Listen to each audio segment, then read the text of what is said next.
une baisse de l'emploi salarié par rapport à l'année 2014, de l'ordre de 1000 salariés qui manquent à l'appel.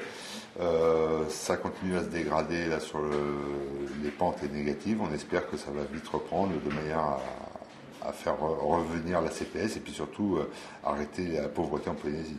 Alors, pourtant, on a vu un sursaut d'espoir, je dirais, fin 2014, ça remontait un petit peu.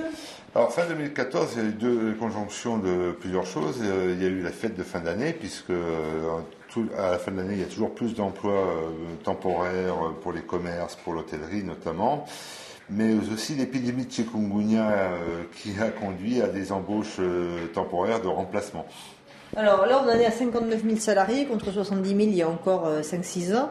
Où est-ce qu'on va comme ça? Quelles peuvent être les conséquences à long terme si on n'arrive pas à redresser la barre? Les conséquences à long terme, c'est l'économie de la société polynésienne, la faillite de la société polynésienne. La pauvreté va se développer, avec derrière le mal-être, derrière tous les problèmes sociaux que ça entraîne.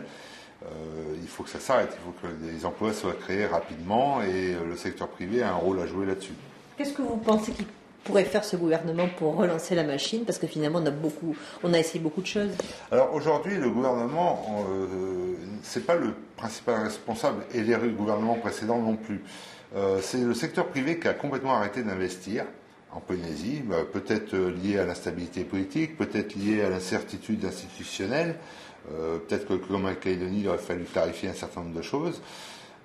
Les investisseurs n'investissent plus en Polynésie. C'est le plus gros moteur qui est grippé parce que certes les transferts de l'État ont été diminués, mais pas dans des proportions énormes.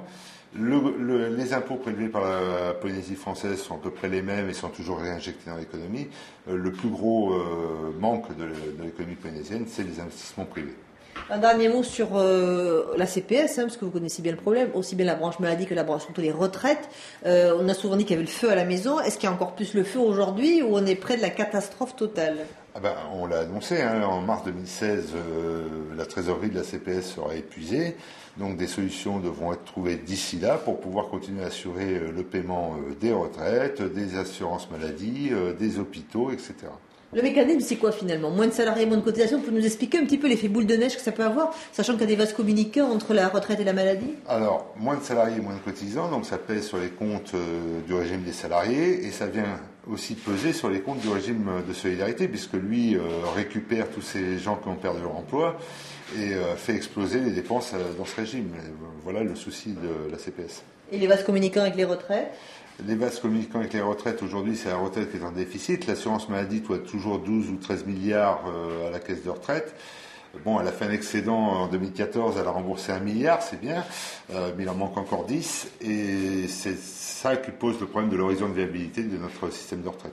On a l'impression, vraiment en schématisant à la louche, qu'en gros, dans quelques années, si ça continue comme ça, il y aura beaucoup de chômeurs, beaucoup de retraités et une poignée de salariés.